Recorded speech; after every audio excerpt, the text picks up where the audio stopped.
আজ থেকে মুর্শিদাবাদের রেজিনগরে প্রস্তাবিত বাবরি মসজিদের নির্মাণ কাজ শুরু হলো এবং আগামীকাল বাবরি যাত্রার ডাক দিয়েছিলেন হুমায়ুন কবির। যদিও সেই কর্মসূচিতে কিছুটা বদল করা হয়েছে।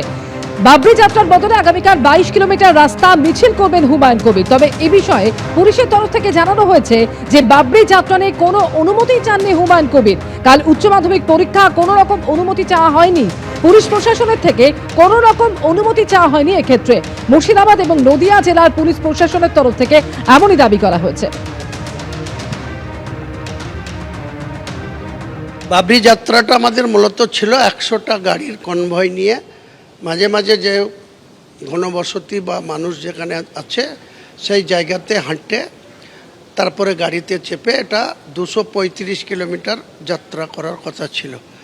মালদা পুলিশ প্রশাসনের অনুরোধে তিনারা কাল রাত্রি 10:30টার সময় আমাদের জেলা নেতৃত্ব রয়েল ইসলামকে ডেকে অনুরোধ করেন, যেহেতু পরীক্ষা চলছে সেই পরীক্ষার জন্য উনি বলেছেন যে আপনি যে কোনো দরকার হলে 14-15 ছুটি আছে, 14 তারিখ শনিবার ছুটি আছে, 15 তারিখে রবিবার ছুটি আছে, এখানে করুন, আমরা সহযোগিতা করব বলেছেন। কিন্তু আমি 14-15 করছি না। কালকে আমাদের যে পলাশির যে মনুমেন্ট, সেই মনুমেন্ট থেকে পুরো NH-12 হয়ে পুরো বাবরি মসজিদের যেখানে স্থান সেই অবধি 22 কিলোমিটার আমরা হেঁটে কমসে কম 50,000 লোককে সঙ্গে নিয়ে পদযাত্রা করব।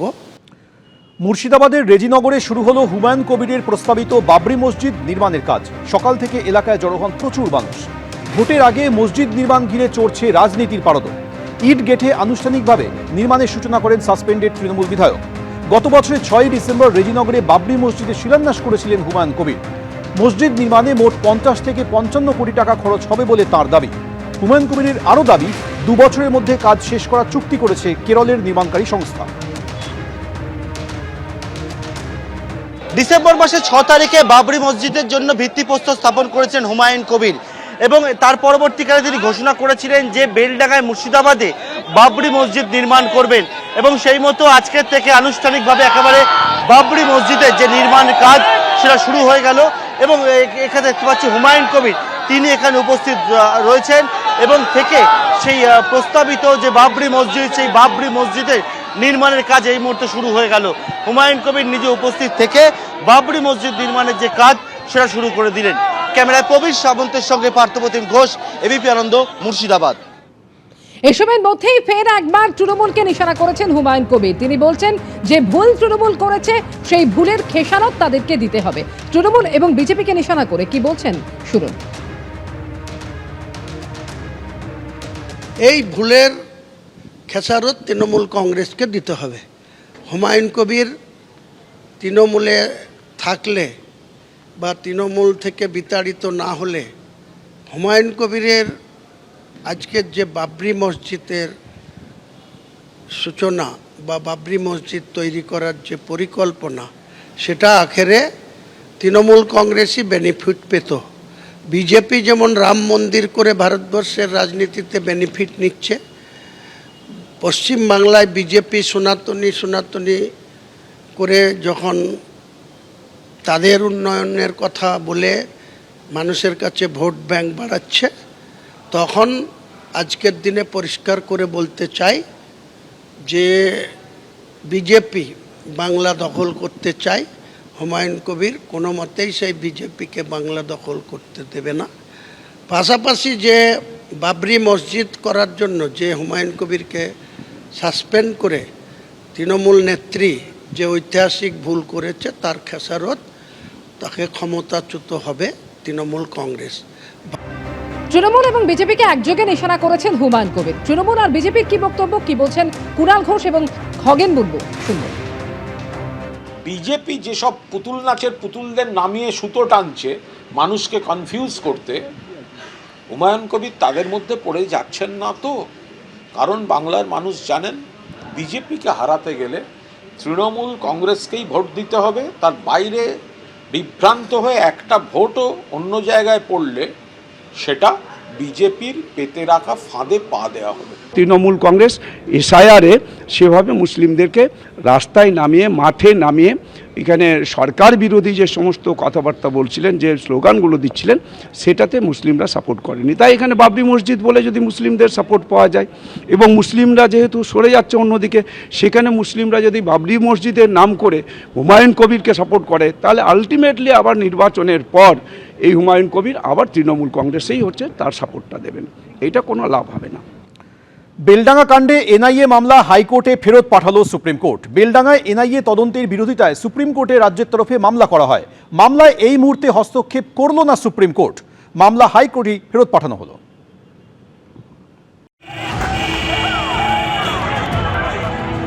মুর্শিদাবাদের বেলডাঙ্গার অশান্তিতে এনআইএ তদন্তের বিরোধিতা করে সুপ্রিম কোর্টে গেছিল রাজ্য সরকার। বুধবার সেই তদন্তে হস্তক্ষেপ করল না সুপ্রিম কোর্টের প্রধান বিচারপতির বেঞ্চ। তারা মামলা ফেরত পাঠালো কলকাতা হাইকোর্টে। অন্যদিকে মুর্শিদাবাদের শামশেরগঞ্জের অশান্তির প্রসঙ্গ টেনে এনআইএ তদন্ত নিয়ে ইঙ্গিতপূর্ণ মন্তব্য করলেন বিচারপতি জয়মাল্য বাগচি। এই মামলায় ইউএপিএ আইন যুক্ত করার জন্য কি তথ্য প্রমাণ আছে তা কলকাতা হাইকোর্টে জানানোর জন্য এনআইএকে নির্দেশ দিল সুপ্রিম কোর্ট। 16 জানুয়ারি ঝাড়খণ্ডে এক বাঙালি শ্রমিকের রহস্য মৃত্যু ও এক শ্রমিকের আক্রান্ত হওয়ার অভিযোগ ঘিরে দুদিন ধরে বেলাগাম তাণ্ডব চলে বেলডাঙ্গায়। বাঁশ লাঠি হাতে তাণ্ডব, সংবাদ মাধ্যমের উপর হামলা, কিছুই বাদ যায়নি। 31 জানুয়ারি এই ঘটনার তদন্তভার হাতে নেয় এনআইএ। ধৃত 36 জনের নামে দায়ের হয় এফআইআর। দেশবিরোধী কার্যকলাপের অভিযোগে ইউএপিএর ধারায় দায়ের হয় অভিযোগ। এরপরই এনআইএ তদন্তের বিরোধিতা করে সুপ্রিম কোর্টের দ্বারস্থ হয় রাজ্য সরকার। কিন্তু মামলা কলকাতা হাইকোর্টে ফিরিয়ে দিয়ে সুপ্রিম কোর্টের প্রধান বিচারপতি সূর্যকান্ত ও বিচারপতি জয়মাল্য বাগচির বেঞ্চ স্পষ্ট জানিয়ে দেয়, এই মামলায় এই মুহূর্তে হস্তক্ষেপ করছে না সর্বোচ্চ আদালত। এনআইএ তদন্তের বিরোধিতায় রাজ্যের মামলা নিয়ে সিদ্ধান্ত নেবে কলকাতা হাইকোর্ট। স্টেট গভর্নমেন্ট দাঙ্গাবাজদের পক্ষে, অ্যান্টি ন্যাশনাল ফোর্সের পক্ষে সুপ্রিম কোর্টে এসএলপি ফাইল করেছিল। Supreme court state government SLP accept করেনি, বলেছে back to the Calcutta high court. Supreme court SLP entertain করেনি, বলেছে আপনাদের যা বলার আপনারা কলকাতা হাইকোর্টে বলুন, আমরা এখানে এন্টারটেন করব না। তবে এনআইএ তদন্ত নিয়েও প্রকারান্তরে প্রশ্ন তুলেছে সুপ্রিম কোর্ট। এই মুর্শিদাবাদের শামশেরগঞ্জের অশান্তির প্রসঙ্গ টেনে বিচারপতি জয়মাল্য বাগচি বলেন, 2025 সালের এপ্রিল মাসে যখন এই ধরনের ঘটনা মুর্শিদাবাদে ঘটেছিল, সেই সময় আমরা দেখেছি যে কেন্দ্র দিনের পর দিন সিদ্ধান্ত নেওয়ার বিষয়ে চুপ করেছিল। আর এখানে তারা সব নথি না দেখেই এনআইএ তদন্ত নিয়ে সিদ্ধান্ত নিয়ে নিল। পাশাপাশি বিচারপতি জয়মাল্য বাগচি আরও বলেন, সব আবেগের বহিঃপ্রকাশ দেশের অর্থনীতিকে ভাঙার জন্য হয় না। সুপ্রিম কোর্ট যখন বলেছে নিশ্চিতভাবে তদন্ত করুক, কিন্তু এই এনআইএর ভূমিকা তো আমরা দেখেছি বিজেপি নবতম চাকর-বাকরে পরিণত হয়েছে। ইডি সিবিআই এর পরে, ইনকাম ট্যাক্সের পরে বর্তমান নির্বাচন কমিশনে চাকরে পরিণত হয়েছে। এই এনআইএ হচ্ছে তাদের নবতম চাকর। এনআইএ আসলে পলিটিক্যাল টুল হিসেবে ব্যবহৃত হতে হতে তার কর্মদক্ষতা হারাচ্ছে। এটা ভারতবর্ষের জন্য দুর্ভাগ্য।